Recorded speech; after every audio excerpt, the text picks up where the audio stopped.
number 32, Shaquille O'Neal. Hey Magic fans, welcome to the latest Magic Player History episode on the career of Shaquille O'Neal. Don't forget to like and subscribe so you can learn the story of every Magic player who ever suited up for the franchise. Shaquille O'Neal was raised by his mother Lucille and stepfather Phil, who was an army sergeant. The military life meant Shaquille moved a lot growing up, spending time in Germany as well as Texas. After settling in San Antonio, Shaq played basketball at Cole High School, leading the team to a 68-1 record across his 2 seasons, winning the state championship in his senior year. O'Neal had met future LSU coach Dale Brown at a camp during his time in Germany, and after high school he went on to play there. In his freshman season, Chris Jackson did the bulk of the scoring, as O'Neal was used primarily as a rebounder and shot blocker. Once Jackson headed to the NBA, in his sophomore season, Shaq almost doubled his scoring average to 27.6 points per game and was set for superstardom. O'Neal was named as the NCAA Player of the Year in 1991, but he decided to return to LSU for his junior season. Opposing teams doubled, tripled, and quadruple teamed O'Neal whenever he touched the ball and hacked him to put him on the free throw line. Shaq's scoring average dropped to 24.1 points per game, and he stayed he had grown tired of the college game. O'Neal made the decision to declare for the NBA draft, and he hired Los Angeles-based agent Leonard Armado. Armado presented Shaq and his family with ideas on his future and marketing prospects, and one of the pages in the outline was titled, "How to Orchestrate a Trade to the Los Angeles Lakers." Shaq had openly admitted that if he had his choice of where to play as a rookie, LA would be it. And Armado's plan was detailed enough to even withstand Shaq having to sit out for a year or two to force a trade, not unlike Danny Ferry, who had been drafted second overall in 1989 but refused to play for the Los Angeles Clippers. In his rookie biography, Shaq Attack, O'Neal admitted that had Minnesota won the draft lottery, he may have looked at Armado's trade holdout plan in more detail, but said he was happy with the weather in Orlando and the no-nonsense approach of the organization.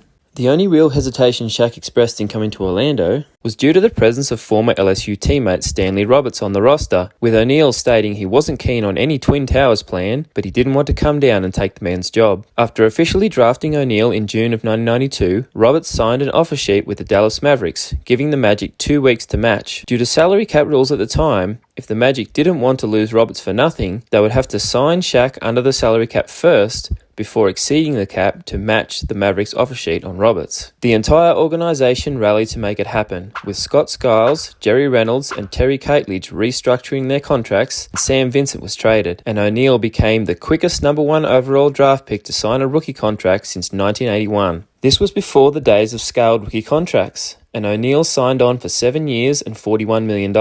In addition, Shaq negotiated in an early termination clause that would give him the option to become a restricted free agent after the 4th year. Yes, I said restricted, so remember that. It'll be important later. O'Neal stated he wanted to win a championship in Orlando, and he didn't envision himself ever leaving, but giving himself the option made good business sense. With O'Neal's contract signed, the Magic matched Roberts' offer sheet before trading him to the Clippers for 2 first-round draft picks, which wouldn't amount to much. With Roberts traded, Greg Kite would serve as the backup, as Shaq went straight into the starting lineup. O'Neal wore number 33 in college, and when the Magic drafted him, they seemingly promised O'Neal that jersey number. The problem was, Magic veteran Terry Catledge wore number 33, and after already restructuring his contract to help O'Neal, he wasn't in a hurry to give up his jersey number, reportedly asking O'Neal for a $50,000 fee to let him wear it. Shaq decided to pass, instead choosing to wear number 32. Shaq signed a shoe endorsement deal with Reebok worth a reported $15 million over 5 years, and the company wanted him to miss the start of training camp to shoot commercials. Instead, Shaq put in 16-hour days to get the commercials made in time for camp, but he arrived a little out of shape. A groin issue in training camp notwithstanding, Shaq played his way into shape in the preseason, and he began his Magic career with a bang, averaging 25 points,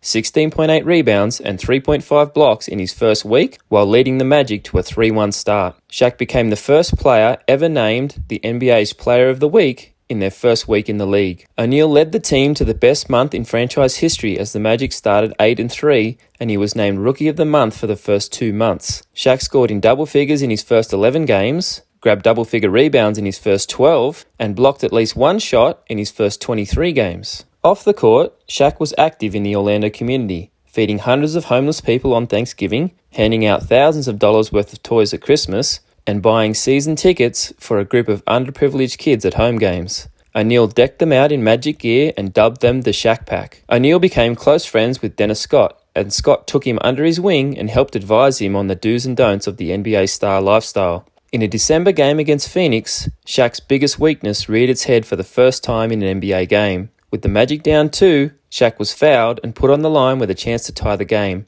O'Neal hit the first, but missed the second, and the Magic lost 108-107 for their 6th straight loss. Free throw shooting plagued O'Neal throughout his career, as opposing teams took advantage of it, throwing third-string centers out on the floor repeatedly to foul Shaq rather than let him get dunks and layups. In O'Neal's 34th career game, a 127-106 victory over the Dallas Mavericks on January 23, 1993, he scored 38 points, grabbed 13 rebounds, and blocked 7 shots to become the Orlando Magic's all-time leading shot blocker. Not long afterward, Shaq began the march to off-court superstardom. His Reebok commercials debuted at the Super Bowl, and for the next game, the Magic traveled to Los Angeles. The Magic beat the Lakers as Shaq put up 31 points on 13 of 17 shooting, and while in LA, he was contacted by film director William Friedkin, who had seen Shaq's shoe commercials and wanted O'Neal to play a role in a movie he was making called Blue Chips.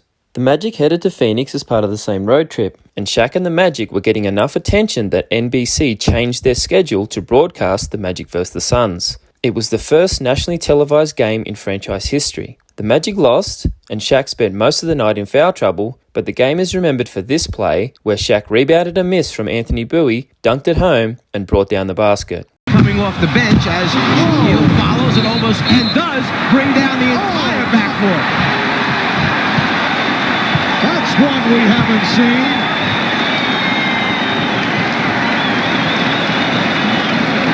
Well, he didn't break it. He just took it down. The big guy followed up shots, and if you leave to go try and block someone else's shot, you're going to have Shaquille all over the glass. After this game, the NBA made it a requirement that all NBA teams have a spare basket on standby in case anything like this were to ever happen again, which it did. Shaq headed to the All-Star game after being voted in by the fans as the East starting center. It was the first time that a rookie had been voted in by the fans to start an All-Star game. Knicks coach Pat Riley was unhappy, saying that it was ridiculous that Patrick Ewing had been displaced as the starting center considering his career accomplishments. Riley, who was coaching the Eastern All-Stars, got the last laugh, barely playing Shaq in the second half and ensuring that Ewing and Shaq played the same number of minutes. Shaq continued his strong play and had Orlando in the playoff hunt at the end of March, when the Magic took on the Detroit Pistons. Bill Laimbeer came off the bench and committed 4 personal fouls in 12 minutes, the last of which was what Shaq described as a bear hug. O'Neal had grown tired of the endless hack-a-Shaq defenses, but as he attempted to confront Laimbeer, Alvin Robertson jumped between them and grabbed a hold of O'Neal. Shaq had had enough, cracking Robertson and getting himself ejected from the game and suspended from the next one.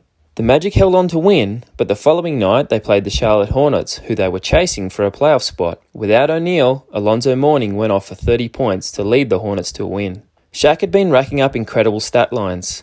He almost got his first triple-double in a win over Patrick Ewing and the Knicks, going for 21 points, 19 boards, and 9 blocks. He had a 30-point, 20-rebound, 8-block game against Indiana, a 38, 16, and 8 game against Philly, and a 46, 21, 5 game against Detroit. But the Magic lost all of those games and their playoff chances were slipping away. With 2 games remaining, the Magic had to win both and hope that Indiana lost to get in. The second last game was against the Nets, and opposing center Dwayne Shinsis heckled Shaq after he shot an air ball on a jump shot early in the first quarter. Shaq was angry, and when he got the opportunity, he dunked on Shinsis hard, pulling himself up on the rim briefly until he heard a clink and the whole basket came down, with O'Neal barely getting out of the way in time. The game was delayed around half an hour, and the extra time seemingly helped Nick Anderson loosen up a hamstring strain that had him questionable to play as he had sat out the entire first quarter. Anderson entered the game in the second quarter and promptly made 17 of 25 shots, becoming the first player in NBA history to score 50 points off the bench as the Magic got the win. The Magic won the final game as well, but so did Indiana, eliminating the Magic from the playoffs on a tiebreaker. During the season, Shaq put up 8 20-20 games, including 2 in the final week of the season. He averaged 23.4 points, which was 8th in the NBA, on 56.2% shooting, which was 4th in the league. He pulled down 13.9 rebounds, which was second, and blocked 3.5 shots, which was also second. Shaq's 286 blocks for the season was a franchise record that still stands 32 years later, and he received 96 of the possible 98 votes to be named the NBA's Rookie of the Year. He was a unanimous selection onto the NBA's All-Rookie First Team, and he finished 7th in MVP voting. Though the Magic missed the NBA playoffs, their future looked bright, with a reported 70% increase in merchandise sales on the year. By virtue of missing the playoffs, the Magic went back into the draft lottery with a 1 in 66 chance of getting the number 1 overall pick. Amazingly, the Magic's one chance came up, and the Magic would pick first again for the second consecutive season. Chris Webber was the consensus number 1 pick, but before the draft, O'Neal went to LA to begin filming for the movie Blue Chips. In the movie, O'Neal played the role of a college basketball player, and his on-screen teammate was NBA draft prospect Anthony Hardaway. Penny and Shaq spent the summer working out together on and off screen and developed a great chemistry that made O'Neal reportedly put pressure on the Magic front office to pick Penny. The Magic worked out a deal to draft Webber number 1 and then trade him to the Warriors for Penny and 3 future first-round draft picks. 2 of the draft picks were traded before the Magic used them. The Magic used the 3rd pick in 2000 to select Mike Miller, and while he would go on to win Rookie of the Year, he came along too late to be any use to either Shaq or Penny. The Magic used one of the draft picks from the Stanley Roberts trade to draft another LSU center to back up Shaq, Gerd Hammick. During the year, O'Neal had developed a good relationship with assistant coach Brian Hill, and it was rumored by the media and teammates that O'Neal wanted him to replace Matt Guokas as the head coach. Shaq denied the rumours, but nevertheless, on draft night, Guokas moved into the front office. Hill took over as head coach, and the Magic signed 16-year NBA veteran centre Wayne "Tree" Rollins to the coaching staff to help mentor Shaq. In the off-season, Shaq toured Japan, Australia and Italy, and he increased his push into the mainstream by launching his debut rap album, Shaq Diesel. O'Neal's rapping abilities were criticised by some in the industry, but the album went platinum. Prior to the season, Michael Jordan retired, and Shaq assumed the mantle as the face of the NBA, with the Magic playing 2 preseason games against the Atlanta Hawks in London, the first NBA games played in Europe. After a lot of salary cap gymnastics to sign Anthony Hardaway, the Magic had no money left over to offer a contract to Gerd Hammick, instead encouraging him to sign in Europe for the year. So Greg Kite began the season as Shaq's backup before a season-ending calf injury in January. This left the Magic with only training camp holdover Keith Tower as a backup to Shaq and led to 38-year-old coach Tree Rollins coming out of retirement in January to play for the Magic. These backup centre woes led to Shaq averaging almost 40 minutes a game for the Magic in the regular season, but Shaq carved through the first week at the NBA, fighting off a flu virus to open the season with lines of 42-12, 36-7-5, and 37-9-4 as the Magic won their first 3 games comfortably. Possibly the best statistical game of O'Neal's entire career came on November 20th when he put up his first career triple-double. Shaq was efficient offensively, putting up 24 points from 19 shots while shooting a season low of only 1 free throw. Shaq pulled down an incredible 28 rebounds and blocked a whopping 15 shots. The benchmarks would stand the test of time as the most rebounds and blocks of his entire 19-year NBA career. Defenses were beginning to pound on Shaq mercilessly, and he battled with the referees as much as opposing defenses. After a comment saying the Magic were playing 5 against 8, he was fined $5,000. Perhaps the referees listened, as on December 9th, Shaq went 15 of 18 from the foul line to help break his career high in points, dropping 49 on the Indiana Pacers, but the Magic lost the game. On a Western Conference road trip, Shaq was fined another $5,000 for a flagrant foul on Shawn Kemp and ejected from the game after scoring only 16 points, which would end up being his lowest scoring total of the season. On the same road trip in Phoenix, O'Neal put up 36 points, 15 rebounds, and blocked his 5th shot with 10 seconds left in the game to preserve a 3-point Magic victory. The Magic played their first Christmas Day game in franchise history, taking on the Jordanless Chicago Bulls. The Bulls got the Christmas gift of Shaq being in foul trouble, and the Magic lost by 2. Shaq was ejected from another game against the Hawks on December 29th for arguing with referees, and the Magic lost that game as well, but Shaq was still named the NBA's Player of the Month for December, with averages of 27.9 points and 14 rebounds, while leading the Magic to a 16-12 record at that point. As the calendar ticked over to 1994, Shaq continued his on- and off-court rise to stardom, with Reebok producing a 60-second commercial for the Super Bowl where Shaq performed his rap song, Shoot, Pass, Slam. The long-awaited Blue Chips hit theaters in mid-February, and the Magic were a hot ticket, selling out games and attracting mainstream stars to their stands. Shaq played in his second All-Star game in February after once again being voted into the Eastern Conference starting lineup, but he struggled in the game, shooting 2 for 12 from the field for only 8 points, along with 10 rebounds and 4 blocks. Shaq bounced back from that disappointing performance, putting up 30-plus points and 20-plus rebounds in his first 2 games after the All-Star break, and the Magic reeled off a franchise record 7 straight wins, with O'Neal averaging 30 points, 15 rebounds, and 4 blocks. This coming despite bumping knees with Derek McKee in a win over the Pacers, and the off-court distractions of Shaquille O'Neal's biological father surfacing after years of no contact, and trade rumours surrounding Shaq's best friend Dennis Scott potentially being shipped to LA, causing Shaq to publicly comment, "We don't need Danny Manning."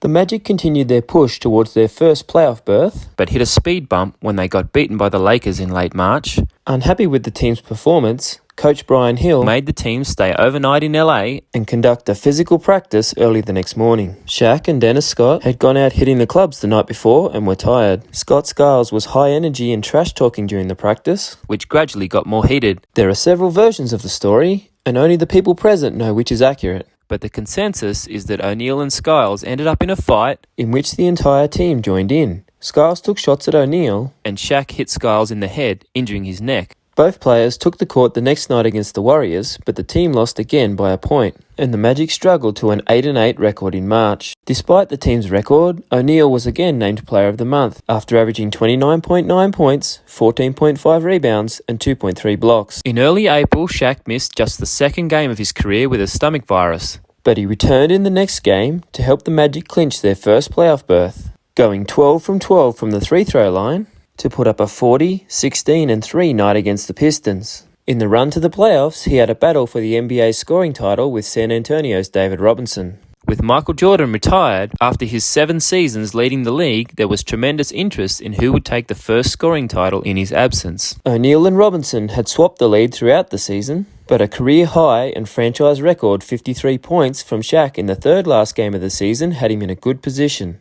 Entering the final day of the regular season, Shaq held a narrow lead. Robinson and the Spurs played first and wanted the title badly, and fed their Hall of Fame center over and over again against the Clippers. With around 2.5 minutes to play, the Spurs were up by 17 and Robinson had racked up 57 points, but he wasn't done, as Spurs coach John Lucas began instructing his players to foul the Clippers to stop the clock and get the ball back to Robinson. Robinson added an additional 14 points in the final 2.5 minutes of the blowout, becoming the 4th player in NBA history to score over 70, finishing with 71 points. This left Shaq with the task of scoring 68 points in the final game against the Nets if he wanted to win the scoring title, but more important to O'Neal was getting the Magic's 50th win of the season. Shaq was double and triple teamed the entire game, but he still put up 32 points and 22 rebounds. With the Magic leading by almost 30, he conceded the scoring title to Robinson and shifted focus to the playoffs. The Magic finished with the 4th best record in the East and would have home court advantage in the best-of-5 series, hosting the number 5 seeded Indiana Pacers, who are making their 5th consecutive playoff appearance and finished the season on an 8-game winning streak. Shaq had averaged 37.5 points a game against the Pacers in the regular season, but he was double-teamed constantly in the playoffs, and the Magic's perimeter shooters weren't firing. In Game 1, Shaq put the Magic ahead 88-86 with 25 seconds to go, but a Byron Scott three-pointer in the final seconds won the game for the Pacers.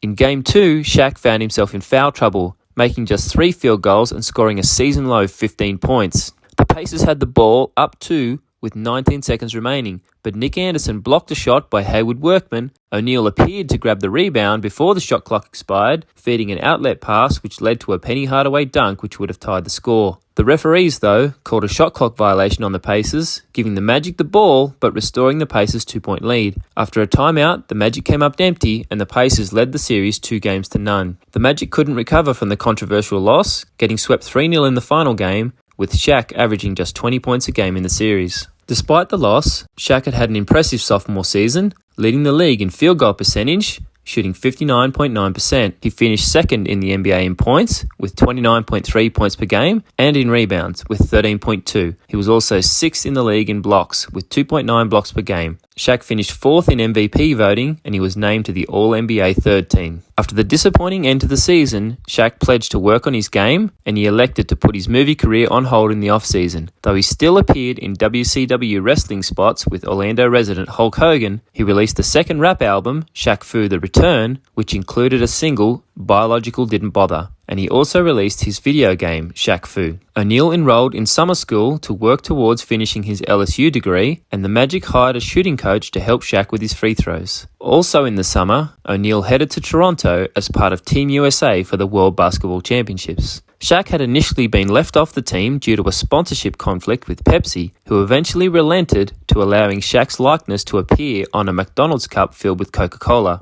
Shaq was bothered by a sore back during the tournament, but he averaged 18 points a game to lead Team USA to an 8-0 record and the gold medal. O'Neal was named to the All-Tournament team and was tournament MVP, though he declined to accept the award in person because it was sponsored by Coca-Cola.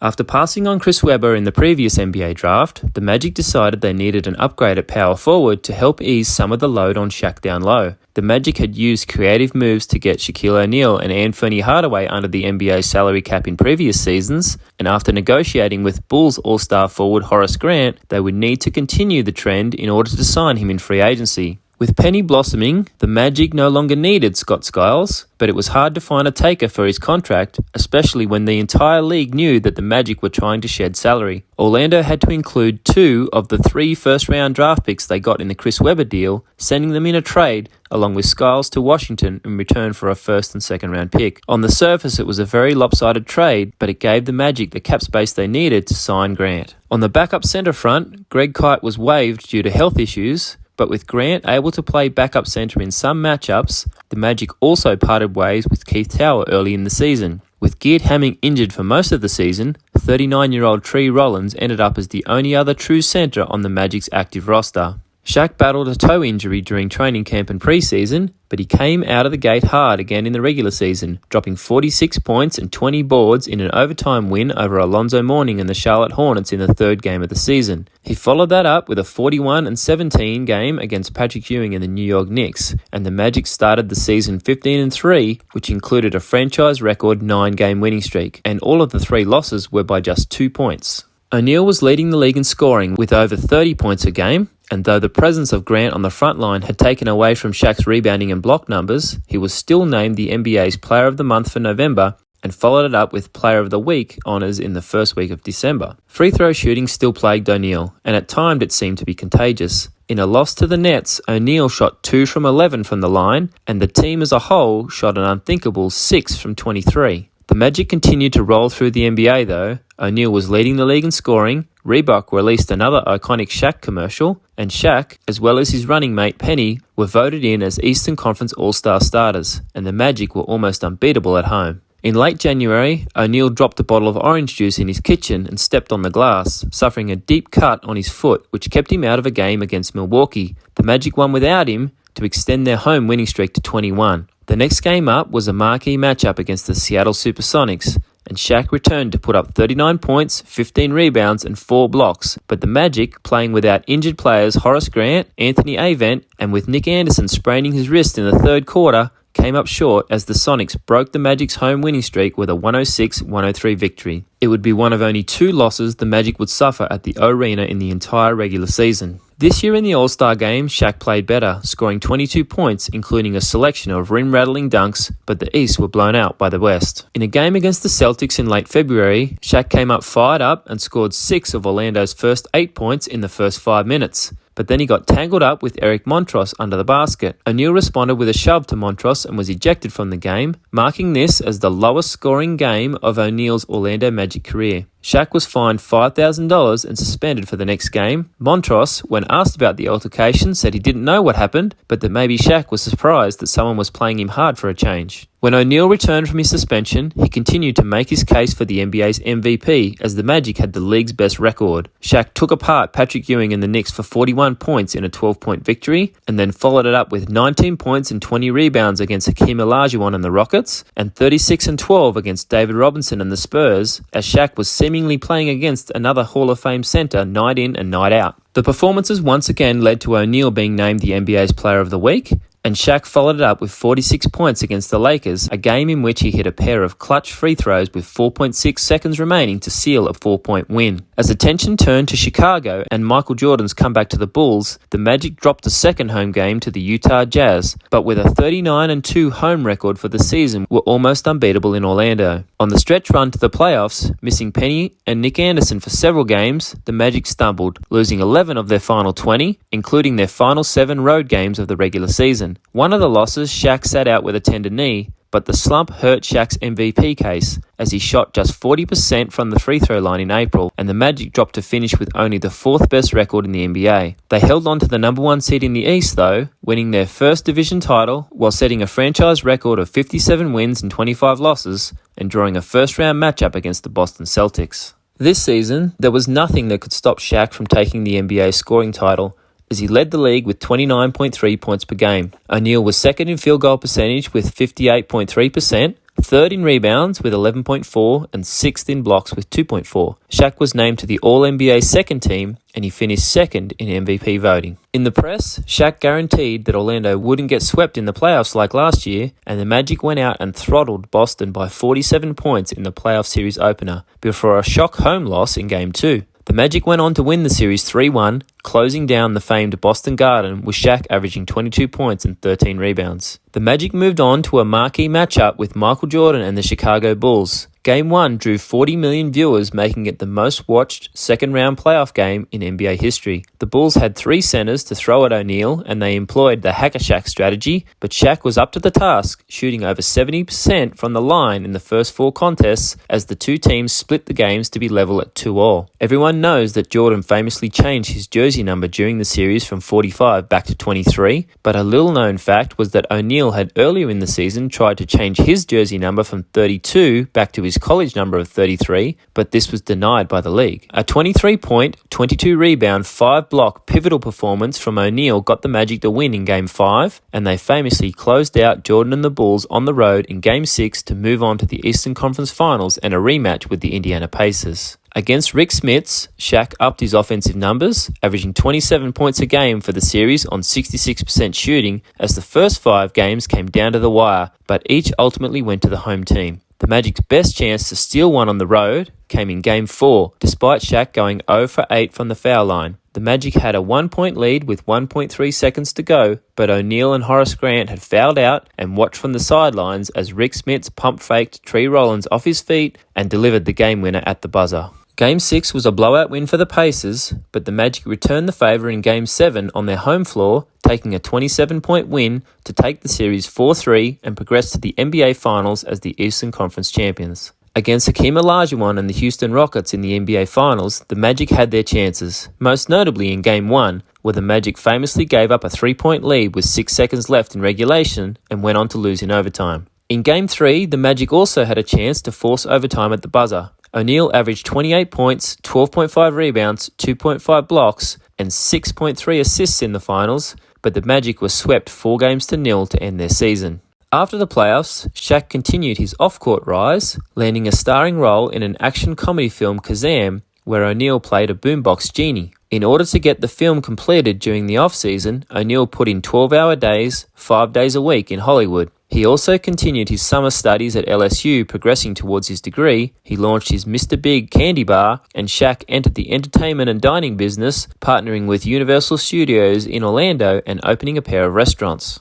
Shaq and Olajuwon shared the same agent, and Leonard Armato organized for the two to join forces in a Taco Bell advertising campaign, as well as organizing a one-on-one pay-per-view contest between the two centers for a $1 million prize purse. The matchup would consist of 10 2-minute rounds with a 12-second shot clock and included an undercard featuring Kenny Anderson, Nick Van Exel, and teenage Kevin Garnett. The event ended up being cancelled the night before due to a back injury to Olajuwon. A 2.5-month lockout in the off-season ended with a new labor agreement. The lockout got the league bad publicity, with most of the general public turning against the players who many felt were overpaid. Shaq was the biggest name to come out in support of the new labor agreement, in which players conceded to scoured rookie contracts, which had been a long-term issue to get new draft picks signed. But in return, the owners agreed to do away with the concept of restricted free agency. This was later reinstated in the next labour agreement, but this change meant that after the upcoming season, if Shaquille O'Neal were to exercise his early termination option, he would become an unrestricted free agent. After the agreement was ratified, the Magic attempted to renegotiate Shaq's deal to prevent him from hitting free agency, but the two sides couldn't come to an agreement, and Shaq went into the 1995-96 season fully expecting to enter free agency at the end of it.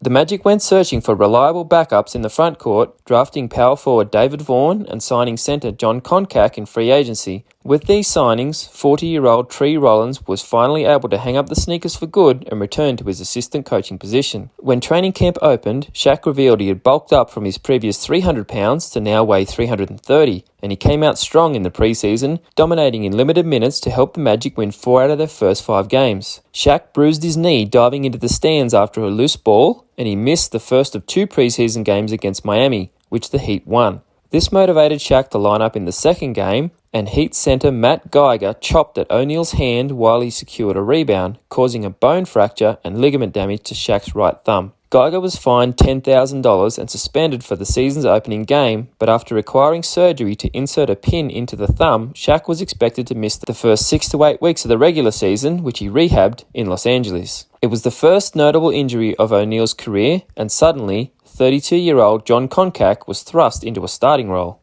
Amazingly, Orlando seemed to not miss Shaq at all, as Penny Hardaway made his case for the Magic to be considered his team, leading Orlando to a 13-2 start. The Magic even toppled the Chicago Bulls, which would end up being one of only 10 losses for the Bulls in the entire season. The Magic were clicking so well that some analysts were wondering if the return of Shaq might even slow down the energized Magic. Some suggested he should come off the bench when he returned. Others even went so far as to say the Magic were better off without him. It wasn't all smooth sailing in Shaq's absence though. Geard Hammock broke his nose, and David Vaughn wasn't ready to contribute, so when Jeff Turner needed knee surgery, the Magic signed 6'11" forward Joe Wolf. Hammock was waived once Shaq was close to returning. After getting the pin removed from his thumb, Shaq made a plea to play, even with his bad thumb, on December 8th against Charlotte, the team where Matt Geiger had been traded to earlier in the season, but the Magic held him out another week. With the Magic at 17-5, O'Neal came back ahead of schedule on December 15th. He wore a protective splint on his thumb until February, and he did come off the bench in his first game, joking that he was out to win the NBA's Sixth Man of the Year award. Shaq scored 26 points in 24 minutes to lead the Magic past Utah,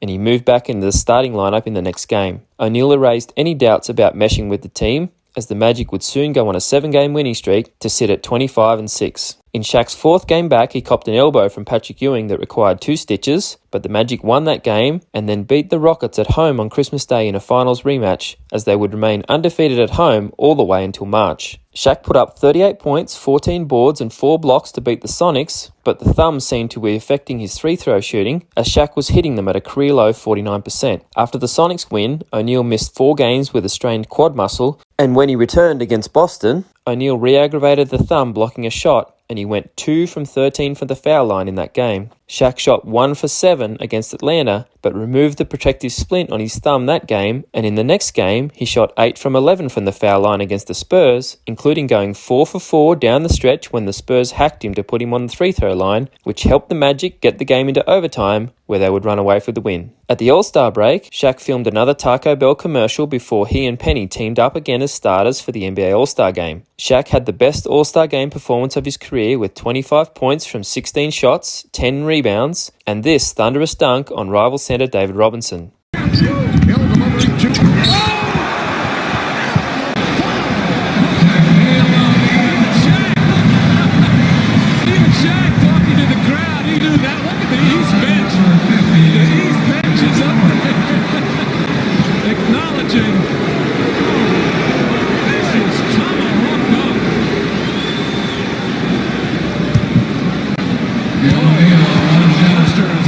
Michael Jordan was voted the game's MVP, but even he said the award should have gone to O'Neal. Shaq returned from the MVP snub on a mission, putting up more than 30 points and 10 rebounds in each of the next 3 games, including hitting his first and only career 3-point basket. And then the Magic broke a 49-year-old NBA record for consecutive home wins to start the season, moving to 28-0, in a mark they would eventually push to 33-0 before finally losing. Shaq was named co-player of the week at the start of March, averaging 35 points, 13 rebounds, and 3 blocks for the week as the Magic's home streak rolled on, eventually setting a new NBA record for overall consecutive wins at home on a streak that dated back to last season. The record was eventually broken not by a loss, but by a West Coast road trip, as the 72-10 Chicago Bulls played more home games, and they were also unbeaten there for the season. They took the record off the Magic. Orlando ended up winning 40 games straight before finally losing at home. However, the Bulls managed to go for 44 straight before their streak was broken. After a season-low 10 points against Detroit, Shaq stated that his thumb was still bothering him,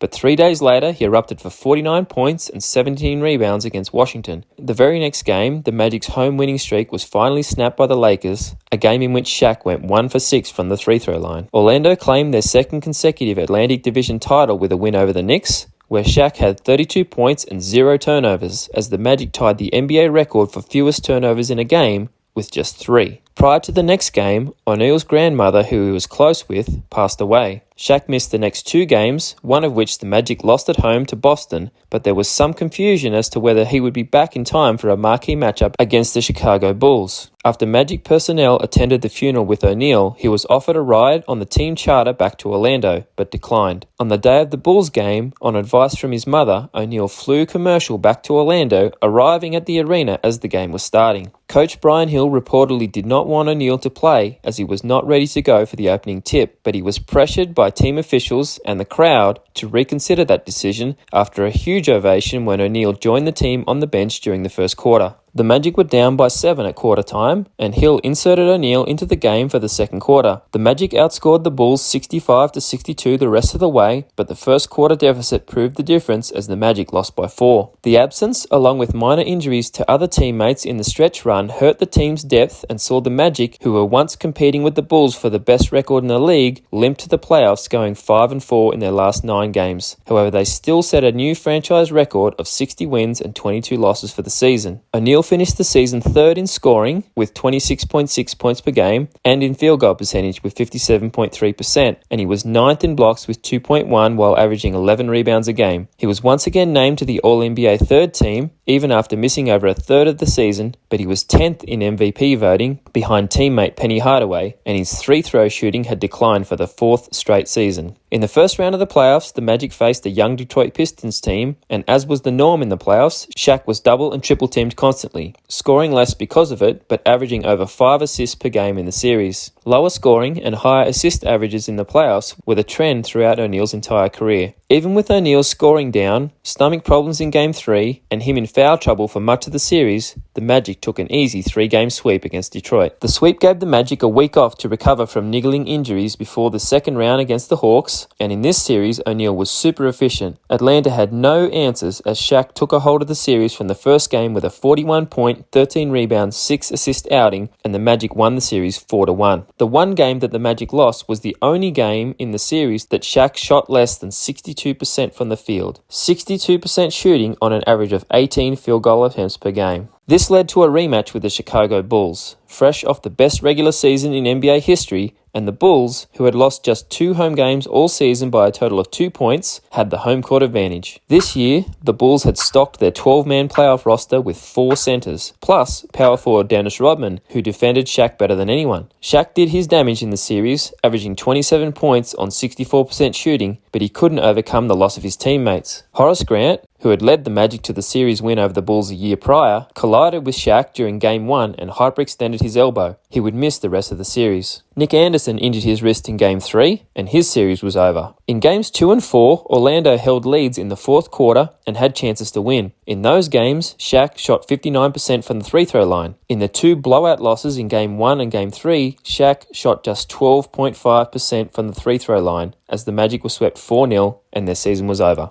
In the summer, Shaq would sign on to star in his next feature film, Steel, just as Kazam was hitting theaters, and he would be one of the first NBA players to launch his own website. But before O'Neal had even taken his uniform off, all attention turned to his impending free agency as Shaq skipped the season-ending team meeting flying out to Los Angeles. By public accounts, the Magic handled the negotiations with O'Neal poorly. Throughout the season, the Lakers had been speculated as a potential suitor for Shaq, and there were even rumors that they had tried to trade for him at the deadline. But the Magic didn't seem to consider the Lakers a serious threat, as Shaq had been publicly stating that Orlando was his first option, and Los Angeles didn't have enough cap space to offer Shaq as much money as Orlando could. The revenue of the Orlando Magic had reportedly doubled since Shaq's arrival, yet they made a low-ball offer of 4 years and $54 million, which became laughable once Alonzo Mourning and Juwan Howard signed for 7-year, $105 million deals. From that point on, it was clear O'Neal wouldn't sign for anything less than what Mourning got, and he wanted a 7-year deal with an early termination option after year 3. The Magic reportedly gave O'Neal's agent 2 options, upping their initial 4-year offer to $64 million,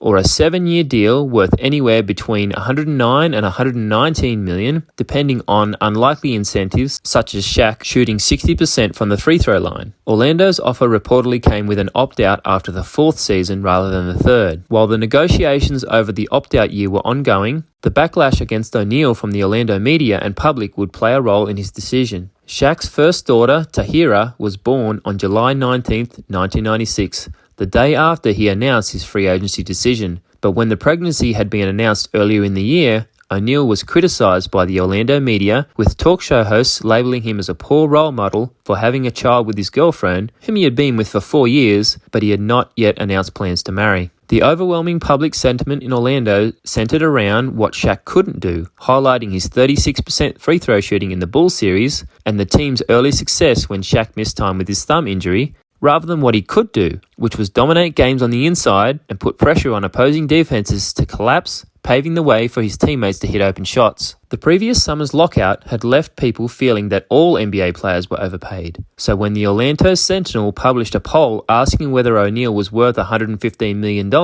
it was obvious that the result would be a landslide no. The poll was published during the negotiations, while the USA Olympic team, that featured both Shaq and Penny, were preparing for the Atlanta Olympics down in Orlando. Shaq's Dream Team teammates reportedly ribbed him about the poll result, and Shaq took it personally. While the Orlando public and team were making him feel very unwanted, Jerry West and the Lakers were whining and dining Shaq at every turn. The reason for the Lakers making what ended up being possibly the best trade in the history of their franchise, a move to send center Vlade Divac to the Charlotte Hornets for high school rookie prospect Kobe Bryant, was done mostly for the purpose of opening up cap space to make Shaq an offer. Magic Johnson's second retirement and additional trades opened up enough cap room to make Shaq a 7-year, $121 million offer, and Orlando's offer to match it was too little, too late. Shaq was a Laker. O'Neal went on to win 3 championships with the Lakers and a 4th with the Miami Heat before stops in Cleveland, Phoenix, and Boston to finish his Hall of Fame career. In Shaq's 295-game Orlando Magic career, he averaged 27.2 points, 12.5 rebounds, and 2.8 blocks per game. I hope you've enjoyed this look at the Magic career of Shaquille O'Neal. Please don't forget to like and subscribe, and check back soon for our next episode on the Magic career of Donald Royal.